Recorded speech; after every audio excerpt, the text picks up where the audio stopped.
ఏపీలో ఇప్పటికిప్పుడు ఎన్నికలు జరిగితే సీఎంగా ఎవరు గెలుస్తారు? Chandrababu CM, Jagan CM?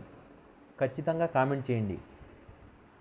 AP మాజీ ముఖ్యమంత్రి వైఎస్ జగన్మోహన్ రెడ్డి ఇవాళ లండన్ టూర్ నుంచి తిరిగి వచ్చారు. ఈ నెల 11వ తేదీన పెద్ద కుమార్తెను చూసేందుకు కుటుంబంతో సహా లండన్ వెళ్ళిన జగన్ ఇవాళ ఉదయం బెంగళూరుకు చేరుకున్నారు.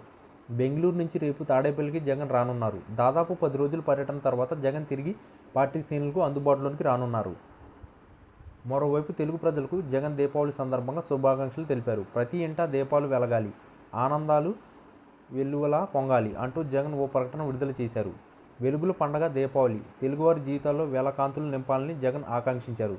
దీపావళి సందర్భంగా 2 తెలుగు రాష్ట్రాల ప్రజలకు, ప్రపంచవ్యాప్తంగా ఉన్న తెలుగు వారందరికీ ఆయన శుభాకాంక్షలు తెలిపారు. దీపావళి అంటేనే కాంతి, వెలుగులతో పాటు చీకటిపై వెలుగు, చెడుపై మంచి, అజ్ఞానంపై జ్ఞానం, దుష్ట శక్తులపై దైవశక్తి సాధించిన విజయాలకు ప్రతీకగా జరుపుకునే పండగ అని వైఎస్ జగన్ అన్నారు. ఈ దీపావళి పండుగ ప్రజలందరికీ జీవితాల్లో ఆనందం కాంతులు నింపాలని ఆయన ఆకాంక్షించారు. ఈ పర్వదినాన్న సందర్భంగా తెలుగు ప్రజలందరికీ సకల శుభాలు, సంపదలు, సౌభాగ్యాలు, విజయాలు కలగాలన్నారు. దివ్యల వెలుగులో ప్రతి కుటుంబం సుఖ సంతోషాలతో విరజిల్లాలని జగన్ ఆకాంక్షించారు. మరోవైపు జగన్ 10 రోజుల పాటు అందుబాటులో లేకున్నా పార్టీ శ్రేణులు మాత్రం ఎప్పుడూ లేని విధంగా చురుగ్గా అన్ని కార్యక్రమాల్లో పాల్గొనడం విశేషం. గతంలో జగన్ వస్తేనే, అందుబాటులో ఉంటేనే వైసీపీ శ్రేణులు యాక్టివ్గా ఉంటాయనే విమర్శ ఉండేది. దీన్ని ఈసారి జగన్తో పాటు పార్టీ శ్రేణులు అధిగమించారు.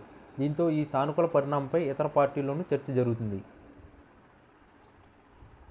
ఈ వీడియో కనుక మీకు నచ్చినట్లయితే please like, share and subscribe.